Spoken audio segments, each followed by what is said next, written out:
Welcome to the New Masculine Podcast. This is a place where masculine identifying people come together in community to disrupt outdated models of masculinity and together construct new models for our way forward as men. As a special note, while this conversation is between men, this podcast values all beings and seeks to create positive impacts for all. I'm your host, Travis Stock.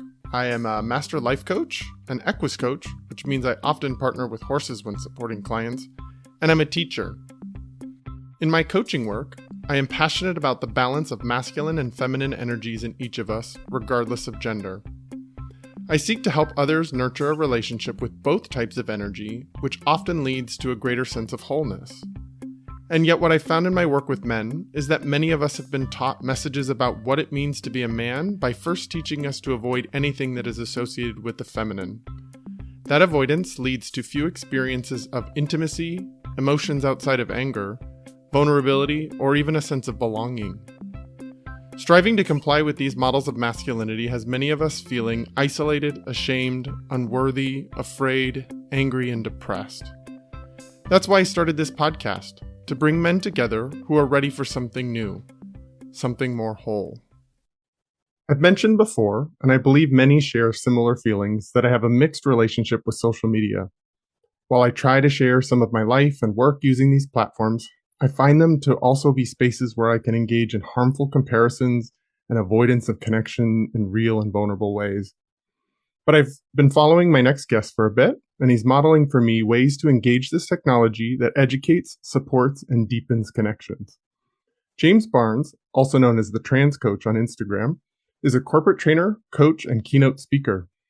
The focus of his work is to support transgender individuals in finding themselves and cope with transitioning in today's society and working within organizations to create safe work and learning environments for LGBTQ+ folks.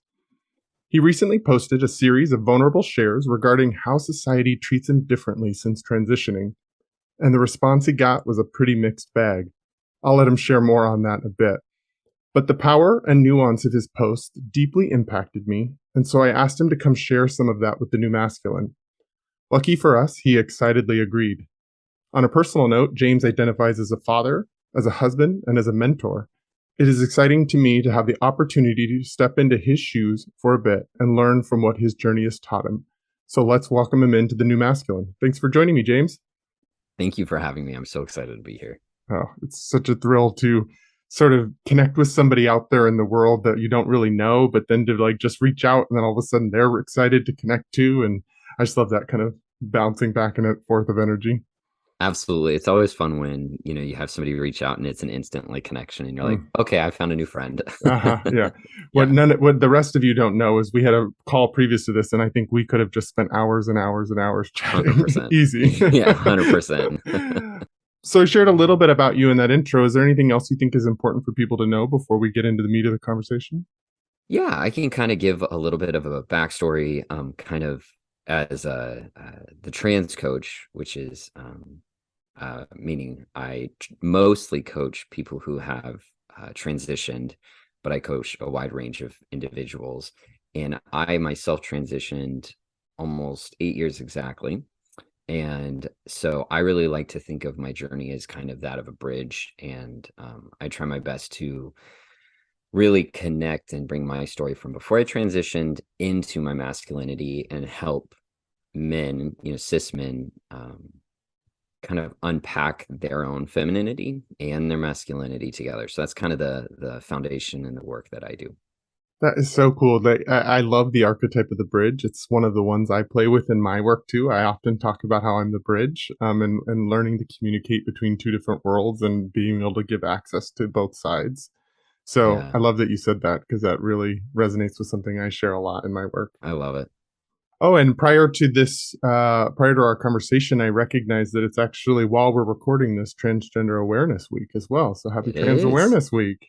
Well, thank you. Yeah, it's been really exciting. And it's been really cool to see the engagement, a lot more engagement this year than I've ever had before with the posts I'm making. And so it's been really, really exciting. What do you think has made the difference this year versus other years? I think a few things on my side and society's side. People are more curious now than ever.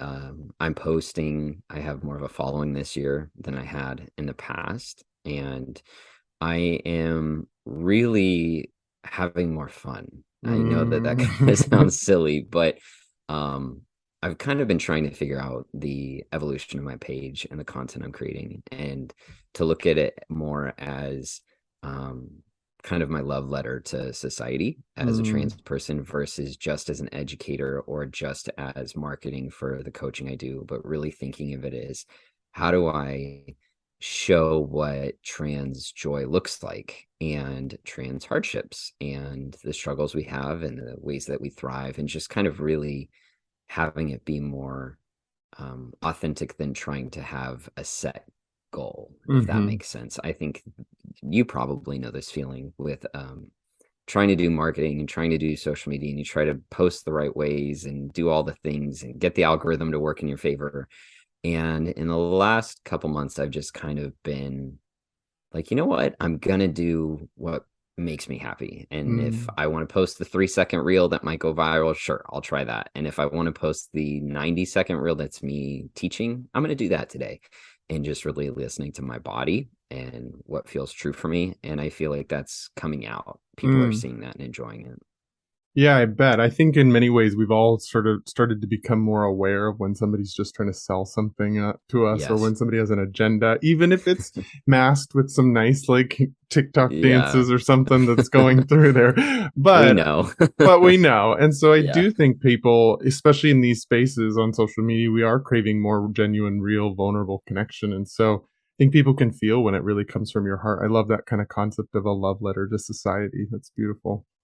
Thank you. Yeah, it's been really interesting. I never thought I'd be doing this type of stuff, so it's fun to getting to have the platform, even if it's smaller than what I would, look at other trans creators. It's important to me, and it means something to me, and so I really enjoy it. Yeah, that's right there. There's that harmful kind of comparison we It can do as is. we It watch stuff. We is. see those Yep. numbers and then we start to go, well, Yep. mine doesn't mean as much as somebody else's based on the Yep. numbers. And yet, I just don't know that that's true. It's funny how those Yeah, comparisons come up, it though. is.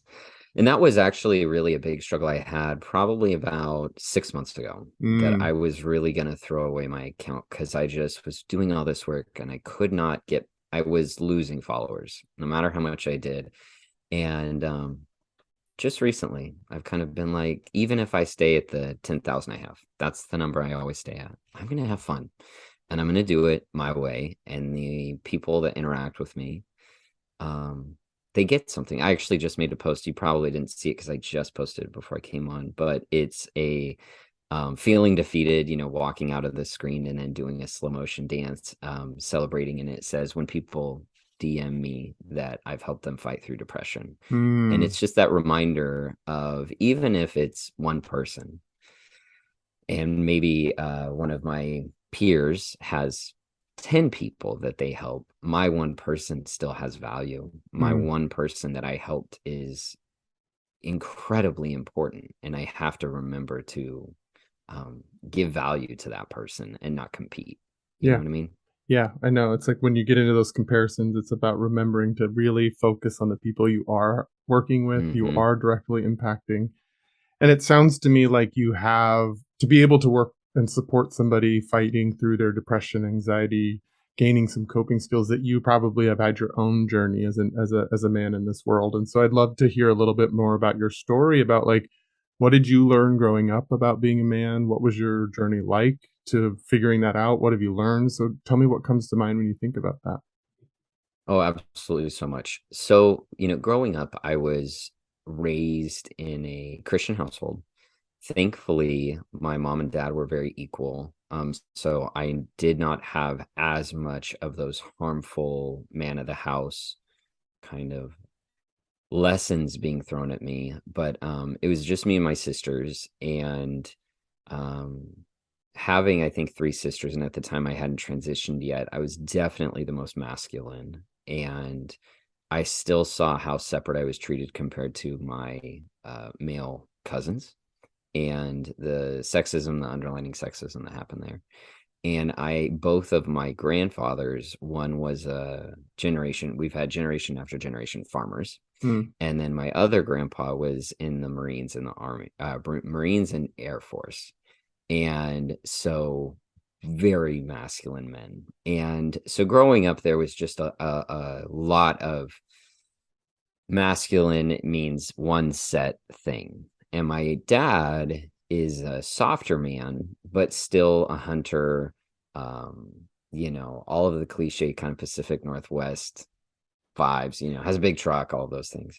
And so I really, when I started my transition, I had no idea what masculinity really meant for me, because always kind of the odd one out of my siblings. I definitely had a masculine energy, but I really didn't know how that fit in the 90s, being a skater's kid and kind of fitting into those roles, but not really knowing at its core what masculinity was. And so when I started my transition, I leaned heavily into what I thought masculinity was for me, which more like suits and old fashions and steaks and charming, very, very charming, big flirt. Just did not understand what it meant to be at peace with myself and just really being comfortable with who I was. And so I started having more and more issues with, coping with porn, or old fashions became dirty martinis, and old fashions were my coping of choice. And just as I started to get further and further into my transition and starting to pass more and more, and I kept thinking, I'll feel happy now, right? Like, I'm getting the beard, I'll be happy now, right? Or I got top surgery, this is it. I just became a dad. This is happiness, right? And I just felt empty. And I remember I would look at my wife and just say, I feel so numb. I should be happy and I feel numb. And it was not talked about a lot on social media at the time that when you start your transition medically, testosterone hinders your emotional reactions. There was not a lot of talk about it.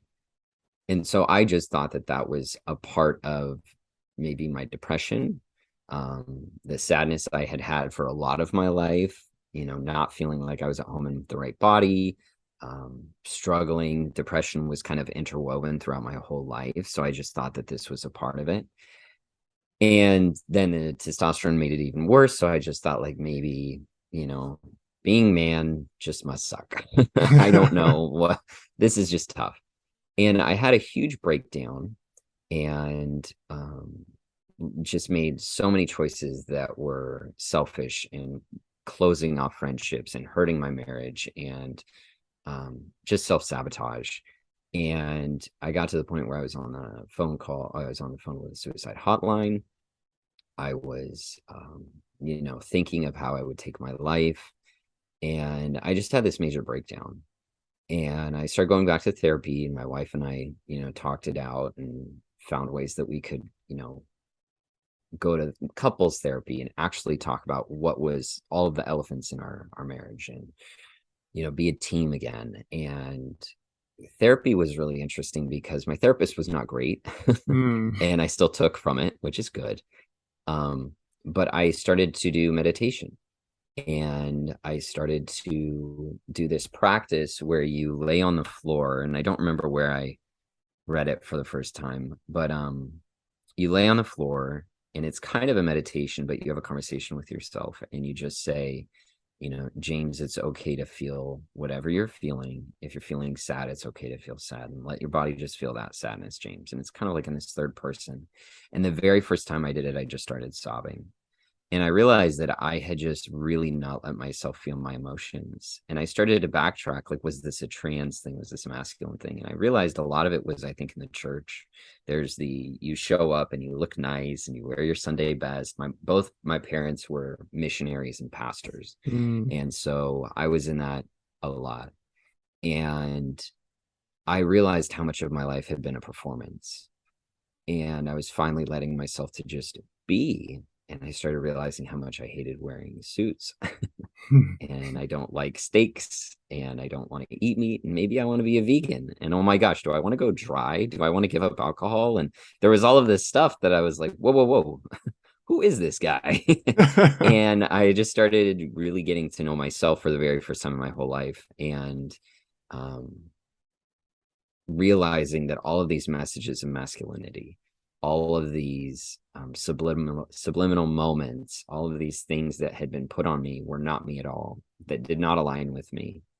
And what's been really interesting, to go back to the first part of your question of, as I did this, I've been actually able to really start to observe the parts of masculinity that I really love in the men I'm around. And before, I really was clinging to what I thought masculinity meant. So I was like clinging to their macho-ness or their toughness or their sarcasm.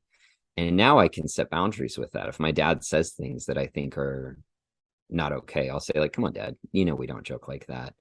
But I really appreciate how you were so playful with the kids today. And I can acknowledge and observe what he's doing that is awesome and it is kind, but I can now set boundaries and not take that masculinity on in what he thinks is masculine.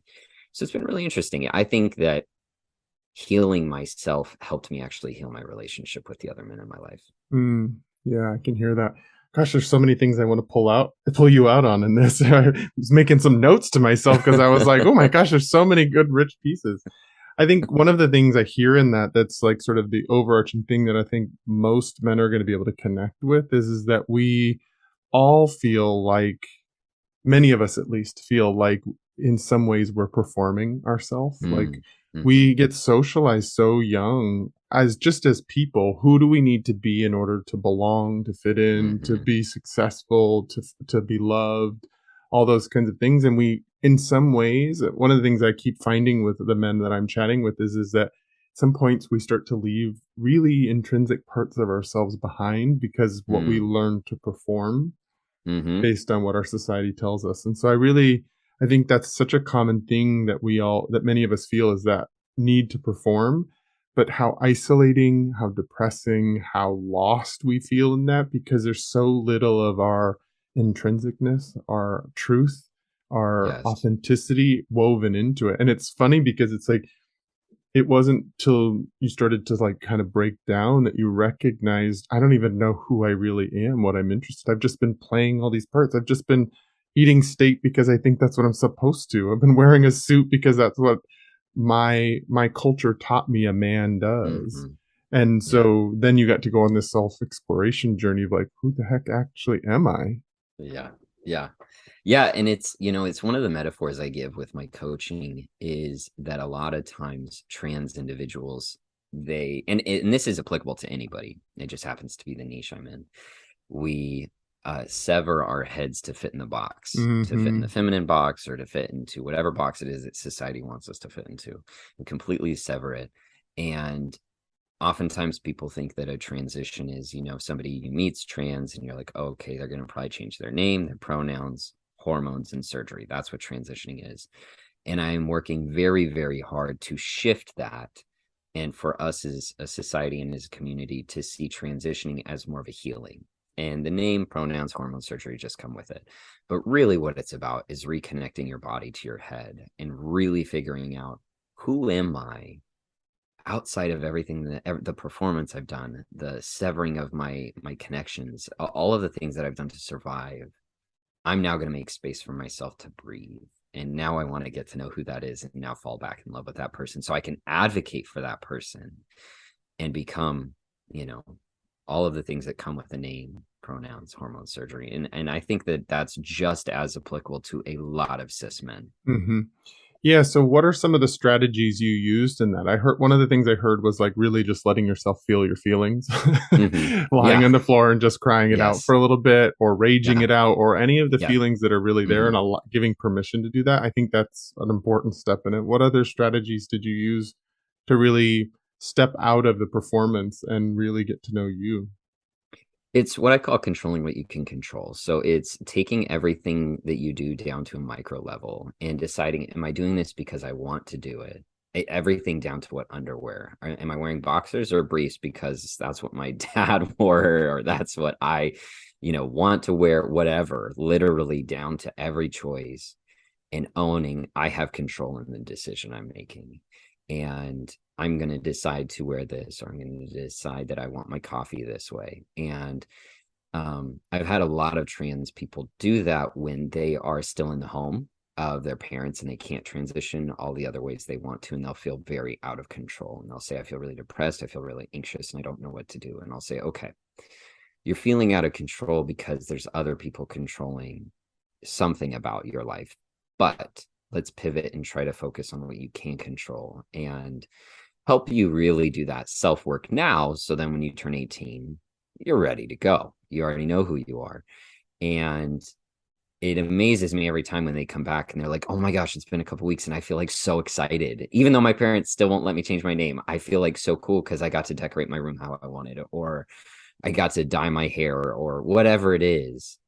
There is something important for us as humans to realize that we actually are in control. Even if nothing else, we are able to control what we do or what we say or what we, observe our thoughts with meditation or whatever it is. There is actually a lot more control that we have.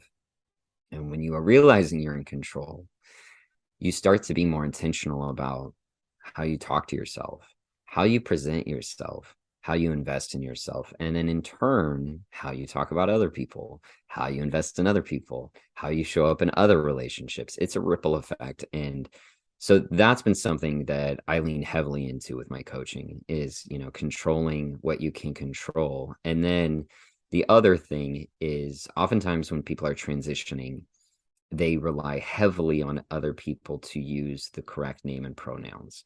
And what is a struggle is you're putting your own mental health in the hands of other people to affirm you. While I would love for society to respect other people, especially when it costs people nothing to do, I would love for people to do that. The world is not perfect. And so we have to do as much as we can to create a confidence within ourselves, an awareness of ourselves, that even if somebody does not see me as a man, I know my truth, and their opinion of me is not mine to carry. And when I was able to do that, I was able to kindly correct people in a way that was not defensive or angry, but really inviting them in to get to know who James was. And when I was able to bring that type of energy to the interactions, more people were like, oh, okay, like James is serious about this. I can't convince him otherwise. Or, wow, I feel really embarrassed that James was so nice with how I just treated him. Maybe I'll change it. And sometimes you just kill him with kindness and it works. But really what it was about was, I'm going to take ownership of who I am, and people can't tell me any differently. And if they do tell me differently, that's on them, not on me. Yeah. And so those two, on top of the laying down and just feeling what you're feeling, those kind of three things are the really big kind of entry points I have with people. Yeah, I really love that, because I think so many of us have really learned to cope in a world that feels out of control by trying to control things on the outside, control other people's perspectives, control other people's language, control all of the different pieces around us to help us feel internally safe. But the invitation you're sharing is like, how do we control what you can control? How do you turn it inward and really take ownership of the things you can control, while stop continuing to try to fight that battle that's never going to be won, which is trying to control that external thing that's never been in your control to begin with.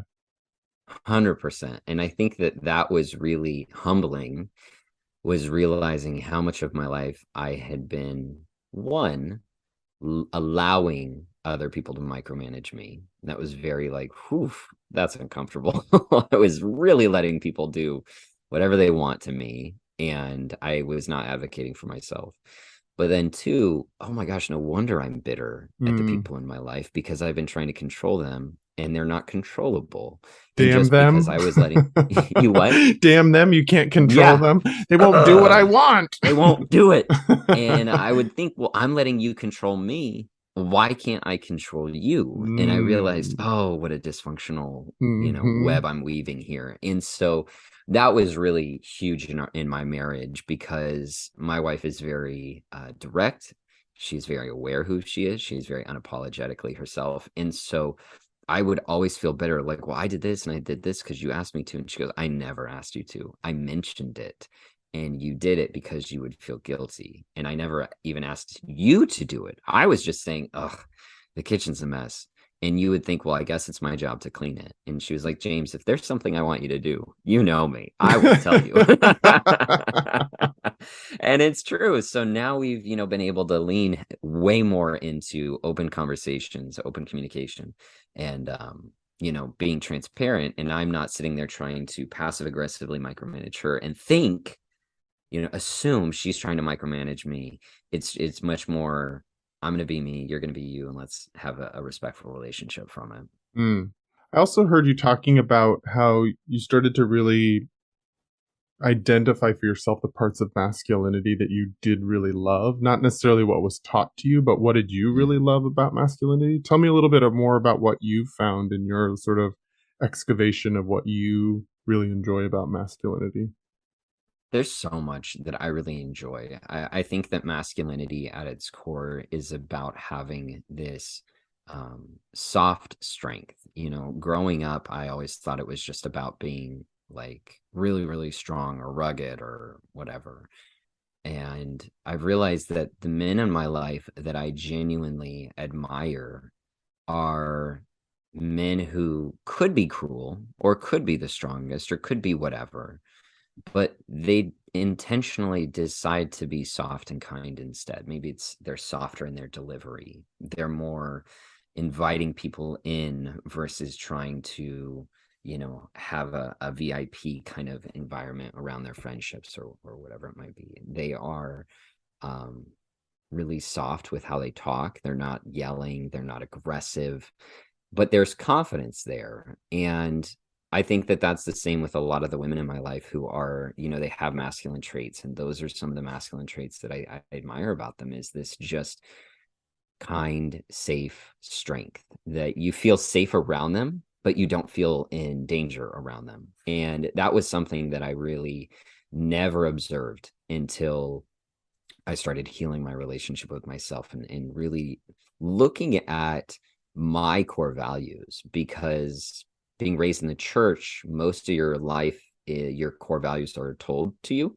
You are told what is right, what is wrong, what is good, and what is evil. And there is not a lot of critical thinking that happens. And so when I went through this kind of breakthrough, I had to decide for myself, what are my core values? Like, who is it that I want to be? And I started observing people. I started looking at men in my life, but also, celebrities. Obama, Barack Obama was a very big one. LeBron James, I would listen to him. He had been on some podcasts and such and talk about the way that he was in his marriage and how he showed up and how he showed up as a family man. And it was so different than what we all project as him as the team leader. We just think of him as that. But he was like, there is a whole side of me that is much more important. And I thought, oh my gosh, I want that. I want to be my wife's husband before I am an entrepreneur. I want to be my kid's father before I am a coach or whatever it might be. And how do I prioritize? And started to unpack that in a way that I don't think had been really communicated to me, that I was even allowed to do that I was allowed to shift, just because someone's telling me that's who I am. Actually, I get to shift my priorities and I get to do that. I also think that empathy was never something that I attached to masculinity. And I heavily lean into that now as a masculine trait. I think that empathy can be a fantastic masculine trait of team building, of the things that we look at. I know that there's some questions you have in the podcast we'll be talking about, but one of the things that my wife and I talked about with masculinity was how men are often allowed to be kind and empathetic to each other when they're on a team or a Bible study or like an AA. And they're really good at it. But outside of that, there's kind of some rules and regulations on when you're allowed to be soft and kind with each other. And what I really love is those traits when they're in those environments. If we could really pull them out and let men really lean into that empathy, that team building in all environments, what a different world we would have. And so that's something that I think was life-changing for me, was seeing empathy as a masculine trait, not just as nurturing like femininity, but a little bit of a different way of looking at it.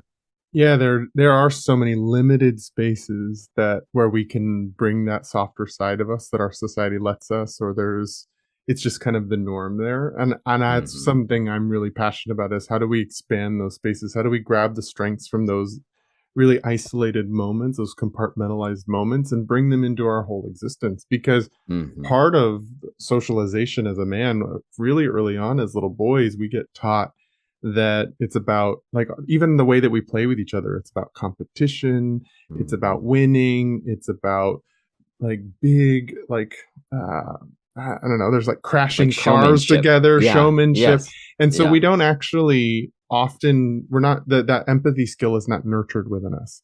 Little Hmm. girls are playing house and playing with dolls and caretaking and doing things very often, just as like sort of the traditional socialization that little kids go through. Lots of kids are all over the spectrum, but there's sort of those Hmm. traditional ideas that we Absolutely. get and that kids get. And so I'm like you, I want to be in spaces where we're nurturing that ability for men to Hmm. be empathetic, to tap into that Yeah. empathy, to feel that. And it's why I wanted to bring you on the podcast, is like, how do we step into your shoes for a moment and learn Mm. from what your journey taught you? Because it's unique, it's different than mine. We hear from lots of different kinds of men out there, and each one of us has a different journey that we've walked that's taught us something new about it, and Yeah. that can really contribute to where we're going as men rather than where we've been. Yeah. And what's been interesting is, kind of going back to the bridge metaphor, when what I wish I could tell men as a whole is you're all wanting the same thing. You just aren't telling it to each other. Mm, When I started to transition, the hardest part of my transition was the friendship aspect. mm, Women, I talk about how women I've had closer friendships with women in a random bar with, before I transitioned, I had closer friendships with women randomly because they just open up right away. They'll be like, "Oh my gosh, the guy on my date, da da da da," and you just find out their whole life story. And men, I've been out for 8 years, and I still only have one or two guy friends that I would say are like close guy friends, but nowhere near as close as the friendships I had before. And all of them over those 8 years, all the men that I've interacted with feel very comfortable telling me things that they will say. I've never told any of my guy friends this, but I struggle with fill in the blank. And I always try to tell them, like, you should talk to your guy friends about that. Because yesterday, so and so told me they struggled with that too. And you're struggling with it. So you should probably call, and there's this unspoken silent suffering that happens with men. Women in their environments, they have been given permission to communicate their sadness, to communicate their frustrations. And even they struggle. Postpartum depression, very real. The struggles of women in abusive relationships, very real. Obviously, there's an asterisk to all the statements we're saying, but for the most part, women are able to talk to each other. Men have this silent suffering that they do, that they think, I don't know if it's they attach something honorable to it. I know part of it is just how they were taught, but there has to be something attached to it because we're taught many things that we disagree with. And so there has to have been something that cis men were taught that is attached to a positive trait so that they continue, or a negative trait that is so terrible that they would rather suffer silently than communicate to their friend and take the risk. And so what I encourage men to do is look at that and decide, what is it that I was taught that I actually do disagree with? Or what is the negative that actually isn't that bad, that I'm willing to take the risk to call my friend up and say, I'm really struggling with depression, or I'm struggling every time we go out. I hate drinking. And I think the next time we go out, I want to just have a ginger ale, and I really need you not to make fun of me. Or, I think I might be gay, or I think I might be trans, or whatever it might be. Having that discussion within ourselves of, there is something here keeping me from doing what I need to do. Not even what I want to do, but what I need to do. And when you are able to do that, you're also able to be more empathetic when your friend comes to you. And maybe they aren't that direct. Maybe they might not say I'm struggling with depression, but people give hints. And if you're not open, if you're not able to be empathetic, you might totally miss it. Your buddy might have been telling you for months that he's been depressed, and you are so used to those walls being up that you're like, oh, that sucks. We're all having a hard time, right? And then you forget, like, oh my gosh, my friend was doing a call for help. And if you can heal that within yourself, then you can show up better in your friendships too. And we can't change society as a whole, but we can change ourselves, and we can change how we interact with the people closest to us. Yeah, I was really recently talking to another guest that was on the podcast about how few times men are invited to question their gender socialization, invited into those conversations. This guy was a cis white man that he's a psychologist, and his first class on race, equity, gender, all of those kinds of things. He recognized how upset he was that was the first time he'd ever been invited into a conversation about questioning gender. And so what I love that you're inviting is that we all can do that. We can all start to question what we were taught about who we need to be as the gender we see ourselves as we feel ourselves as. And we get to question the parts that are working for us and the parts that aren't working for us, and to really find ourselves within it, rather than following that performance version that we were taught, which is to suppress your emotions, that masculinity means stoicism and vacancy emotionally. I'm not impacted by this, that kind of thing. And so I love that the invitation is, and I think it's actually one of the things I'm really excited about is that we as queer people it's part of what our magic can be, is that we've already broken the rules of the man box in some ways. And as long as we do our own work around it, we can invite others to come join us in the freedom that comes from not following that rigidity, that really rigid masculine box that is pretty limiting and does cause men to silently suffer, as you were talking about. Absolutely. And I do believe a lot of the anger that goes towards trans individuals to gay men is from cis men. The anger that comes from is a jealousy. I do believe that it is a feeling of, why do you get to experiment and figure out that when I have to be this one box? And they may not know that that's where it's coming from, but I do believe that that's where it's coming from. And I also believe that is where a lot of misogyny comes from as well, is cis men look at women and go, you get to feel your emotions. And I'm very angry about that. And I'm not going to process the anger I'm feeling. I'm not going to unpack the anger I'm feeling. I'm just going to act on it. Yeah. And I'm going to control what I can control. And since I don't know how to control myself, I was not taught how to. And since I was told that I was being controlled by my own father, now I'm going to control you as my wife or girlfriend or whatever it might be.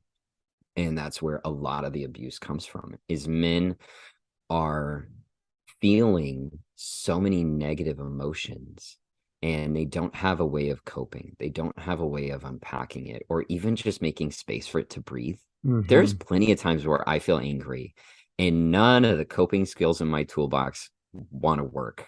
And I just have to I don't even want to meditate, but I will just sit and say out loud, like, I am so angry right now. I'm angry because, and then I'll say the reason, and I'm like, okay, at least I acknowledged it and I said it out loud. And that will make me feel enough of a lightness that I'm like, okay, I can continue to do what I need to do. I will come back to this when I have the capacity to figure out what I need to do. But just that tool alone, a lot of people were not given that. And they were given how to feel their anger loudly, or how to throw, or how to punch, or how to shoot, or whatever it might be. And it becomes this toxic cycle, because if you don't feel it, if you don't make space for it, it's going to come out somehow. And so I'm really hopeful that as more queer individuals open up the doors to invite cis people in, to say, hey, this is what we're talking about. Hey, this is the tools that we use to figure out who we are. You're allowed to still be cis. You're allowed to still be straight. But here's some of the tools that worked for us. Would you like to know more about them? Which is what I think, that's what I'm trying to do as the trans coach, is to really bring in cis and trans people to say, hey, this is what worked for me. I hope it helps for you. Yeah. Yeah, I similarly feel that mission as a gay man doing men's work and masculinity work is that I'm just sharing what's worked for me. And I think you're onto something when you point out that it can be really threatening to watch somebody else have more freedom than you do. And so when we have more freedom to access our emotions and experiment and try on different identities, I can imagine that is really threatening to somebody that is adhering to a really rigid and limited box. And so the reactivity causes danger and violence oftentimes. And that's something we want to, well, we don't have to go there. Maybe we could actually just be curious about what we're feeling and unpack that a little bit. And so I totally agree with you that that's the space, that these are not tools that are just for gay men or just for trans men or for just, it's like everybody can benefit from these tools, and we're all on this journey together. And there are pieces that we're going to be able to like empathize with each other and go, yeah, I feel that too. I feel afraid of going below my anger to really feel how hurt I am. I get that. At the very beginning, I was sort of alluding to your Instagram post that made me reach out to you. And I was going to, with your permission, I was going to read a little bit about that so that we could utilize that to continue unpacking what has your learning been, and how society treats you differently. Is it okay if I read some of this? Absolutely. Okay. So at one point, you just started it with oof. I know I'm ending something good when you started with oof. This was a tough pill to swallow when I transitioned. All the ways I loved existing in society were no longer acceptable. Complimenting people, being silly with kids, or showing emotions all come with guidelines now. I had no idea we put so many rules on men until I transitioned. Yes, there are rules for women too, and many are exhausting in trying to just stay safe in society. But this post is about how the rules we put on men ripple to women not feeling safe. Thankfully, I have the skills to unpack the box society tries to put me in, but most men don't. They just get labeled as creep, wimp, or softie for just trying to be friendly, kind, or vulnerable. And this isn't just by other men. I've seen my femininity make women uncomfortable, but they don't want me to be aggressive either. It feels exhausting trying to figure out what society wants of me. No wonder men follow other men who validate their insecurities. They don't know where else to look. I know who I am, and I lean on that self-awareness that took years to understand, but I have empathy for men who feel lost, angry, and insecure.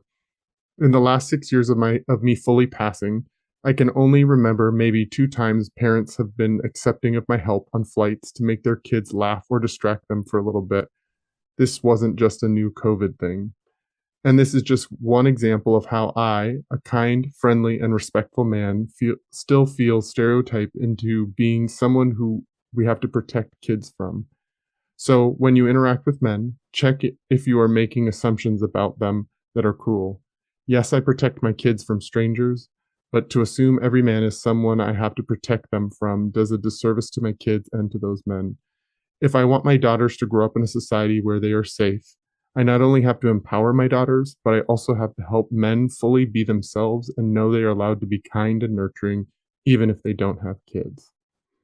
That's such a powerful share. And there's a video that goes along with it that kind of talks a little bit more about, especially that interaction of like being on a plane with a fussy kid and you're just trying to interact, and how parents respond to you now versus how they did before. I also was struck by your vulnerable sharing of how pre-transition hugs were really readily available from people, and how people don't reach out for physical contact in the same way as they did previously. And so I'd love to hear more about what it was like to share that story and what you learned in that process. Yeah, instant regret after I posted that one. So I posted that one on Instagram and TikTok, and I have actually taken it off TikTok because so many women were angry about that post. And thankfully on Instagram, I have very intentionally created a community where people are at least willing to pause, and they'll read the post and they'll either DM me to unpack it before they comment, or if they comment, they try really hard to at least see what I'm trying to say. And a lot of comments said that, I'm really hesitant with men, and I'm going to continue to be hesitant, but I can totally empathize with how that would be hard. They were trying to see it. But on TikTok, a lot of women were just like, oh, boohoo, you white guy must be really hard. to be the villain when you have all that privilege. And what really was interesting for me and has been interesting for me as I transition is the way that I viewed privilege before I transitioned is different than now how I view it. I view privilege now as a responsibility of learning and making sure that I'm advocating for people, and as kind of like a responsibility. But before I viewed it as something that I was bitter that somebody else had. You know, you're on the other side. That's so frustrating. But with privilege comes a cost too. Normally, you're on the outside of the community that is being marginalized, and you often are given things you didn't ask for. And sometimes you're given things like stereotypes that you're not asked for, like that post. And so it was really interesting because I put myself into an arena that I had never been before. People were okay with me talking about trans struggles, you know, being a marginalized group, they were okay with that. But the moment I entered talking about being a man, just a man, not a trans man, but a man, it made people very uncomfortable. And so I made a follow-up post and was very much so crying and saying that I don't think people understand how dangerous, truly dangerous, that type of reaction is. Because when you want men to be vulnerable, which I was, and you respond with not only a lack of empathy, but of mocking, and then you want men to continue to be soft and kind and safe and not have anger issues and all of these things that you want from us. But then when I did it, you were mad I did it. And so now I feel very confused. And thankfully, you know, Travis, I have the coping skills to unpack what I did, and I talked it out and posted it and worked through it. But 5 years ago, I don't even want to think about how I would have reacted. I genuinely, it would have been either depressed in a very dark way, or I would have lashed out. Or I might have even, you know, had some really, really dark thoughts about taking my life because I was so dependent on other people affirming who I was. And I think that that is the struggle that a lot of women don't fully see, or maybe other men too, that men also have been defined with how society sees them. You know, before I transitioned, I saw firsthand how society treats women and wants women to fit into a perfect box and a perfect body and only speak when you're spoken to. There's a lot of rules that come with being a woman. And I just always thought, like, man, it must be easy to be a man. There's no rules. And then I transitioned and I realized, oh my gosh, there's so many rules. And the difference now with women, there is safety. There is real consequences if you don't follow some of the rules. Absolutely. I want to make respect for that. I want to make time for that. I want to make awareness for that. But with men, if you don't follow the rules, not only could there be violence by your father or by other peers, but you can be literally kicked out of a community or shamed, disowned. I mean, I've seen men try to change the rules that we put on them, and it has real repercussions. And I didn't know that until I transitioned. I did not know that there was actual consequences to men trying to change what society had said. And what's difficult is we are often in our society a comparison. So it's like, or a competition. If women struggle with this, well, men struggle with this too. And it's this back and forth, you know, even the me too versus the him too, you know, not all men. And I think what we do a disservice when we make it one gender against the other. And that's why I'm really excited about more trans individuals speaking up, more non-binary individuals sharing their story, of us being able to say, we're all broken. We all have a lot of stuff we're trying to unpack here, and misogyny, the patriarchy, however you want to word it, did a disservice to all of us. And we are all just trying to figure out how to exist in this world in a way that is kind, that is empathetic. And we have to unpack that together as a society. And it doesn't take away men unpacking what harm is done to them does not diminish the harm, the real violence against women. But it's one of my favorite quotes of two things can be true at the same time. Yeah. And that was really what my second post, if people go to the page and they see both, the second post was tremendously, two things can be two things can be true at the same time. And we have to make space that men are suffering, and that suffering is literally leading to why all of you are angry about my post, why you're angry at men, why you're scared of men, why you won't trust men with your kids, why you're judging men, because men are literally suffering and they have no tools how to do it. And when we're giving them tools and they act on it, you're mad that they're being vulnerable and weak. And so they're going to keep doing what they know to be true, which is stoic and numb. And I'm on, this is a little bit of a pivot, but I'm in a group. I'm no longer a stay-at-home dad, but I used to be in the group. And so I stay on and read some of the stories. And so many of the men will say, I tried really hard to tell my wife I needed something, and she was so mad at how needy I was. And I don't know, guys, what to do. I don't know how to communicate with her. And it's hundreds of posts of men saying, I just don't know how to communicate with my wife and tell her that I need something or I'm sad about something. And so I really hope that as we grow, we can help people understand that this is a complicated thing. We're dealing with two very different stereotypes, and we're trying to merge them. And I think trans people are looking at it going, this isn't working. We got to shift some stuff, because now I've seen it before and I see it after, and both are problematic. Neither are really enjoyable. So let's figure out how to make it so people can enjoy being themselves and be happy and thrive and not have it be a competition.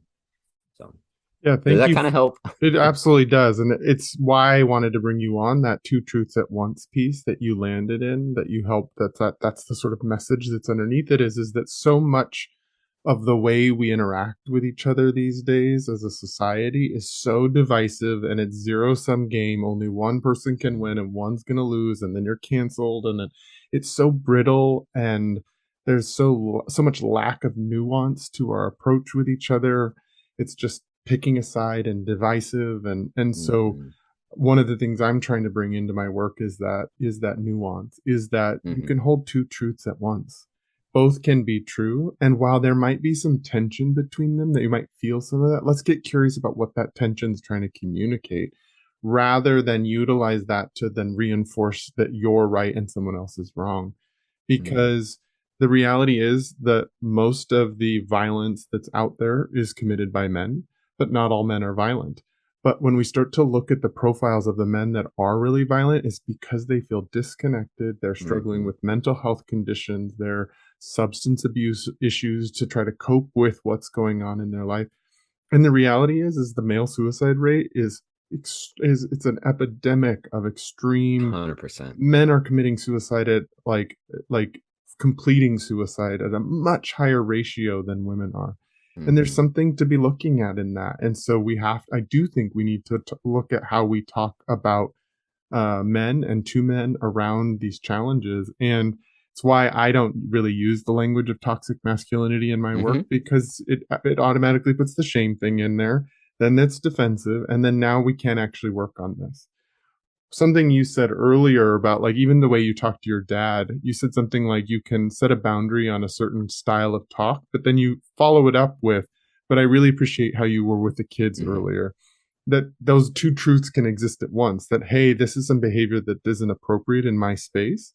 And here's what I love about you and see about you. Like humanizing someone rather than isolating somebody into their behavior and then banishing them forever and shaming them. It's actually about, how do I acknowledge the human that's in front of me? And I think so many of the conversations are dehumanizing. And then that leads to this cycle of violence. 100%. I really, one of the things that you were talking about, it brought up for me how I feel, people throw around the word transphobic a lot. Mm. And I do not kind of your niche within toxic masculinity is how I feel a lot about transphobia. Is there a masculinity that's toxic? Absolutely. But does it, leaning into that, really open a dialogue? No. Like, let's be real. And are there people who are transphobic? There are. But oftentimes those people are more afraid and fearful and have been given false information, and they're acting on that false information, or they're acting on assumptions. So how do I try to help them feel a little bit more educated, that they're in the safe space to ask questions, to clarify the knowledge that they've been given? How do I empower them? Maybe they're not going to be allies. Maybe they're not going to go to Pride next year. But how do I help them understand that trans people aren't coming for youth to try to convert them? But like, how do we help them feel like, oh, I can understand what James is saying. I hear James's story and that actually makes sense. And really lean into an empathetic education versus um, shame. I know the feeling of shame. It's stayed with me most of my life, and I hate it. It never got me to be the person that the other person wanted me to be as an authentic version of myself. It normally was, okay, I'll fit into this box because I'm tired of feeling this shame, so I'd rather get the approval. And when you shame somebody and say something about toxic masculinity, or let's say, the amount of times on Instagram or Twitter or whatever, a man will respond sometimes genuinely with a real question.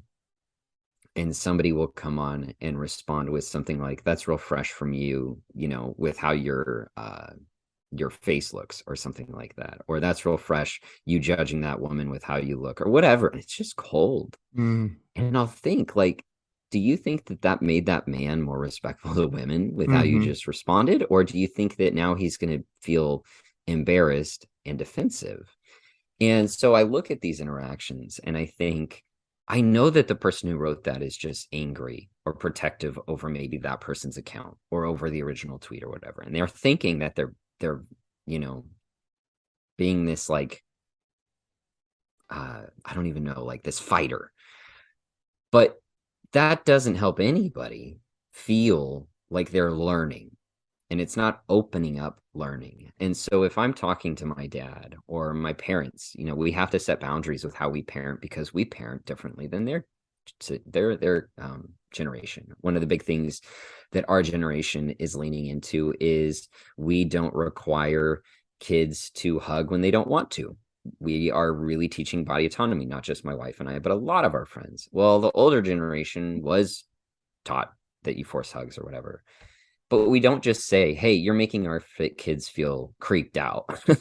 You're being creepy. What we say is, we're doing it because of body autonomy, and body autonomy helps our kids not only advocate for themselves, but respect other people's bodies. And we explain the process. All four grandparents are like, got it. Cool. Totally makes sense. Thank you for explaining it. We want our grandkids to feel safe in their bodies. We want them to give us hugs only when they want us to. So thank you. Most of the time people are accepting of those things. So it's how we deliver the education, how we deliver the boundaries, that I think matters much more than the actual boundary itself. And it's the same with toxic masculinity. If you're just going to make a flippant comment about it, really what you're missing is that word, those two words together. It's not just toxic masculinity. Let's really think about what that means, which is something seeping. Toxic is seeping. It's seeping into it. And what we need to do is help heal it. Okay. What about shame is going to help heal masculinity? Nothing. I So tried how do we using do that? shame my whole life and it didn't heal Yes, anything. it didn't heal anything. So maybe, just maybe, let's try a different strategy, Mm. So those are my thoughts on it. Well, I so appreciate this. This is exactly why I wanted to bring you on here, because I do think it's important for us to hear the learning and the journeys that we've each been on, because they teach us different nuances and parts of this conversation. And I love that your approach is to say what's true for you while also honoring other people's truths rather than Mm, using one as better than the other or more true than the other. It's like you're inviting us into that nuance, that two truths at once place that I think mhm. is really important as we move forward. And I think we're losing some of that in these Yeah. fast, quick form ways that we interact with each other, like social media can Mhm. trigger that. And where we're behind a screen and behind a keyboard, where we can Yes. just kind of 100%. we can say something that we might a reactivity thing that we would never say in front of someone's face, but we Right. would actually can in front on the computer. And Yeah. so this is exactly why I wanted to bring you on here because I think you were sharing something that's really important and gives us more perspective and points us to where do we want to go as men? How do we want to keep doing this work as men, but how do we want to feel how do we want to feel as a result of the work that we're doing in this? And so much of what's going on isn't necessarily leading to positive changes. And so Right. I appreciate you being in this space with me and giving my audience some of that truth and that lesson behind it that can really invite us into more nuanced conversations that actually are more effective in creating change that we want to see in the world. Well, thank you. I'm just so grateful that had me on, that I'm able to talk about this. It's something I care deeply about. So I'm Yeah. just really grateful. Yeah, I'm glad you did because I know one of your posts said that you didn't have any more space and energy for this Yeah. conversation. I could see Yeah. that was a lot for you. Yeah, yeah, yeah. So if you wanted to leave people with one last piece of advice as we wrap this conversation up, what might that be? The piece of advice I'd like to pass on, especially to men, watching and learning through my transition, is take a minute. If you're on social media or out in your community, pick 5 people that are nothing like you, preferably women, and have them be people that even if you don't interact with them, even if you're just observing them, that you can look at and respect and gain a new perspective from. And if you do have the honor of asking them questions, or maybe it's on their social media, dropping a comment that's an authentic comment and really observing their life, opening up your world to see, oh, other people can interact this way, or people act this way, or, oh my gosh, I had no idea that women interacted this way or felt this. The amount of men, when I tell them how dangerous it is to exist as a woman in society, how I had to have keys in my hands when I would walk to and from my car, or watch my drink be made from the bartender to the server to my table,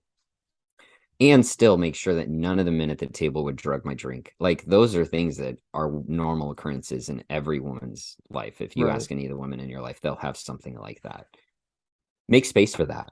Mm. Ask those questions for the people in your life without acting like it's their job to answer it. But, start to really use the people in your life as this um, opportunity to expand how you view the world and how you view yourself. Because one of the greatest gifts social media has is that we're able to learn from people who are nothing like us and see the problems that are in the world. One of my favorite accounts, Carson Tueller, he's Actually, how I actually found on your you. account. Oh my Yeah, gosh, he's been you on the you actually podcast. had him on the Yeah. podcast. It was a perfect circle moment. That was Uh-huh. unintentional. Carson, when I started following him about a year or so ago, posted about how the airlines break 28 wheelchairs a day. And as an able-bodied person, that fact is not something that I would have sought out. But him posting that and sharing his story, I probably state that fact at least once a month, if not 2 or 3 times to people.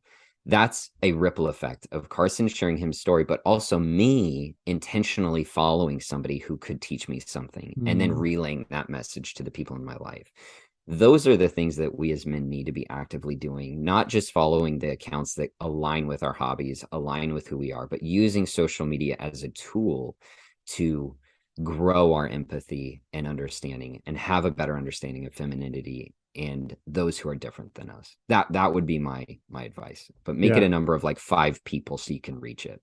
I think that curiosity is really important. Curiosity about other people's experiences. And that's why I like to feature voices in this conversation on around Mhm. masculinity that we're not necessarily invited to the table always. Like Yeah. me as a gay man, you as a trans man, men of Yes. color, like we all Yes. have different experiences of masculinity and have different journeys with it. And putting ourselves in each other's shoes, hearing about each other's stories, being curious about it can really change our perspective, and we can grow and learn and evolve our understanding of the Mhm. world. And so I love that invitation to get curious about some people in your life and use that as a way to stretch yourself, to grow your Yeah. understanding of the world.